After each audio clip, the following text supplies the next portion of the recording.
Namaskar, this is Akhilesh Bhargava. Welcome to Tit-Bits on Business and Finance with me.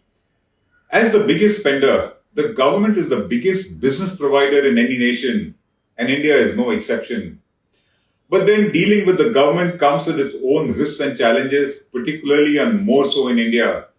Depending on the business, transacting with the government generally starts with the need flow influence and connects at the right levels, at the appropriate levels, which few of us have, and we often end up dealing with it through system patronized touts. That to us is the first risk or challenge in dealing with the government, in doing business with the government. The next risk or challenge is that corruption may be a crime, but that is often the norm. If you want to do business with the government, bribes do get paid.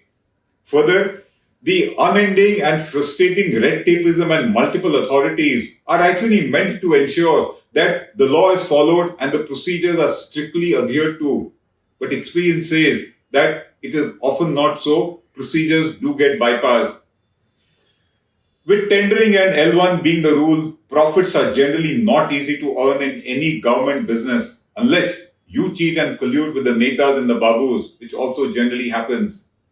The transaction of the contract with the government is generally therefore fraught with the risks of disputes, litigation, arbitration, cancellation, damages and other contingent liabilities where the government can easily frustrate you by being the player as well as the umpire in the game. And if you think that you can beat the system and you can get away with a smart, sweetheart, lucrative deal with the government, the chances are that the promised lucrative sweetheart deal will ultimately not materialize. The Antrix-Devas multimedia case, which has been making news, is a combination or confluence of all these risks, challenges and factors which are there. When you pursue a lucrative deal with the government of India, the chances are that the deal will simply be torpedoed. Let us look at the chronology of the Antrix-Devas case, which is again getting brickbats to India and international forums and is giving yet another chance to the ever-election-bound, ever-election-prepared BJP to berate and beat the Congress party with a vengeance. The origins of this case lie in the 2005 contract signed between Antrix, the commercial arm of ISRO, and Devas Multimedia. Devas stands for Digitally Enhanced Video Audio Services.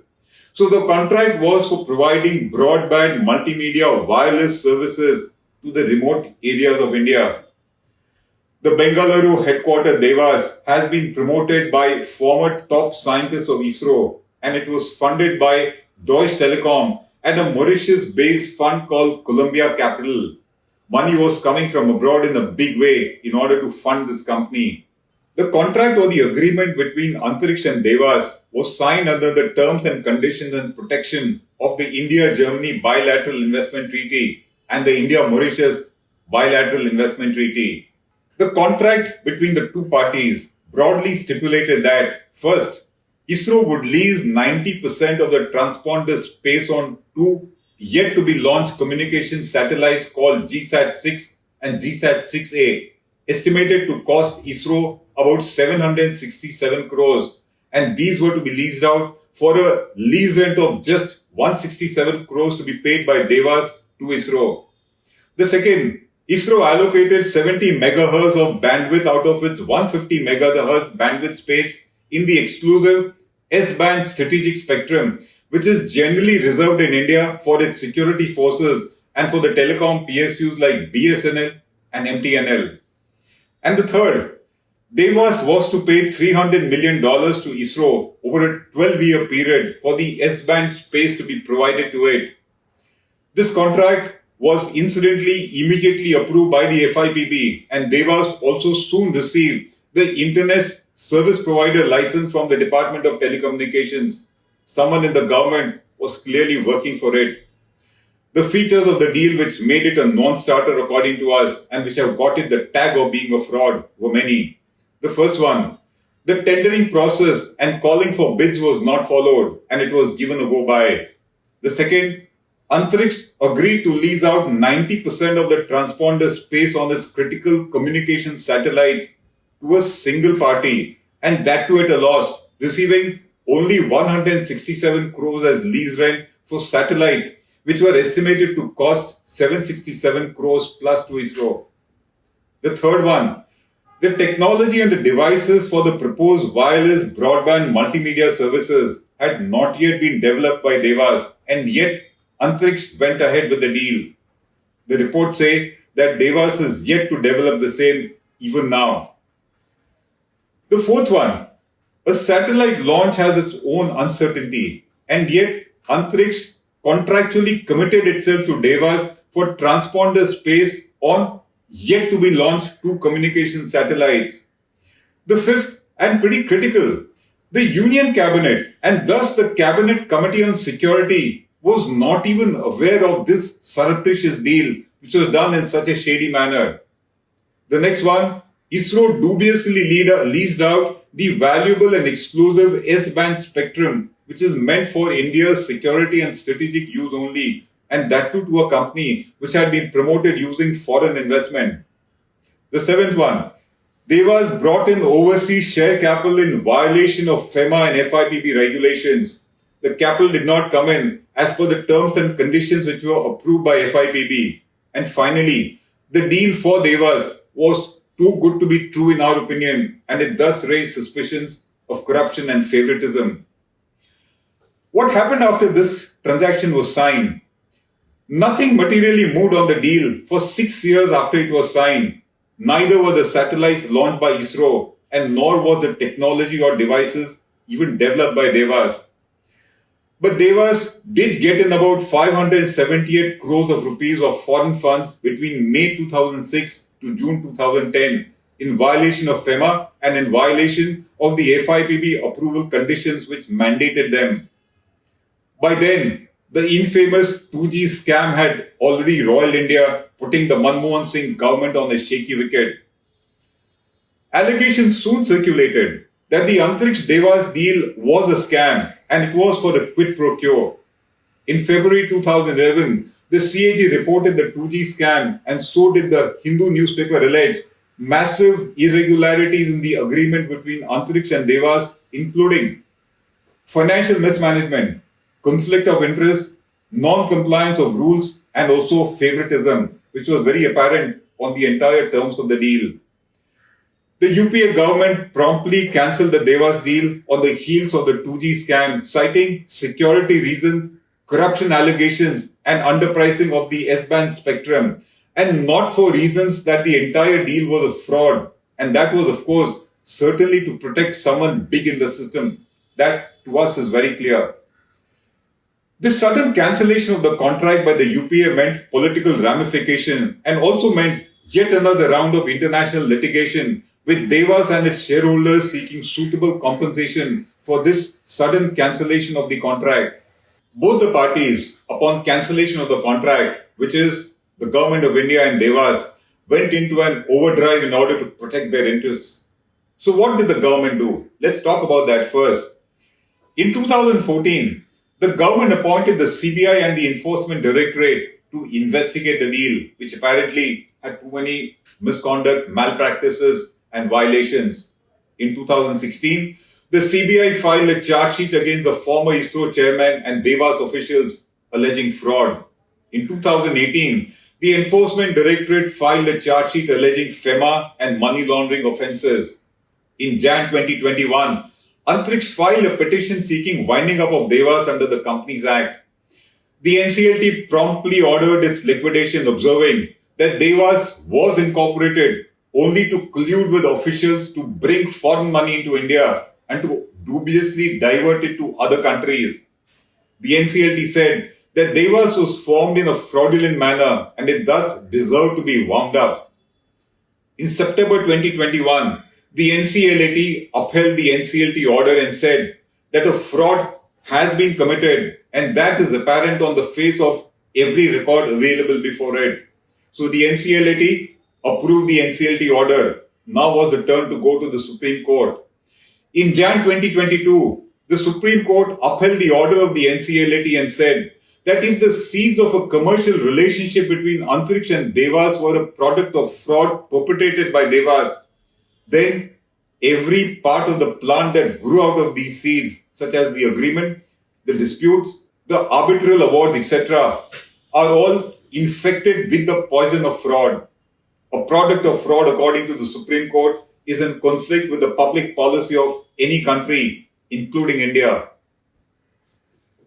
The government's strategy to counter the compensation awards which Devas was getting under various international arbitration was thus to get the company and the contract to be declared illegal and unlawful so as to make them unenforceable, which perhaps explains the hurried and scathing manner in which the Supreme Court judgment was also delivered.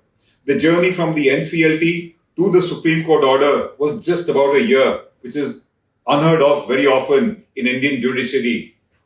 That is what the government pursued and did. What did Devas do?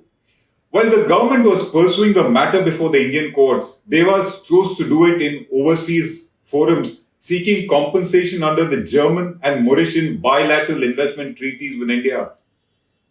In 2015, an ICC tribunal unanimously awarded a $1.3 billion compensation award, which is about 10,000 crores to Devas, holding that the repudiation of the contract was unlawful and that India breached its treaty commitments which accord fair and equitable treatment to foreign investors under these bilateral investment treaties. In 2020, a US federal court upheld the award of compensation to Devas. In May 2020, a permanent court of international arbitration awarded compensation of $101 million plus interest to Deutsche Telekom.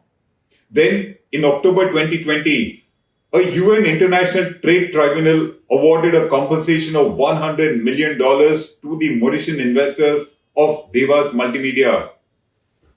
In 2021, a French court ordered seizure of assets of the Indian government towards the compensation awarded to Devas, and so did a Canadian court direct IATA to attach about $30 million of balances belonging to the Airports Authority of India for the benefit of Devas towards this compensation award that had been given to it under arbitration awards. With each party claiming victory, a war of words is going on. Reacting to the Supreme Court order, the finance minister said that the Antrix-Devas deal was against national security. She said that the Congress party has misused its position when in power and allowed blatant selling of resources by the government. She further mentioned that in 2011, when the whole thing was cancelled, Devas went into international arbitration, and yet the government of India did not appoint the arbitrator, though it was reminded to do so. The finance minister called the Congress party a master of corruption. She says that this kind of selling of primary endowments of wavelengths, satellites or spectrum bands, giving it away to private parties and making money from private parties and making a deal out of it marks the features of the Congress government's extremely scathing remarks. She excoriated the Congress for perpetrating a fraud in the Devas deal. While the Congress strangely did not respond to the mouthful that it got from the finance minister and chose to maintain a studied silence, the shareholders of Devas remain unfazed by the Supreme Court order and by the bluster of the finance minister. Its counsel and its spokesperson, after all these orders came, said that the decision of the Supreme Court does not change anything.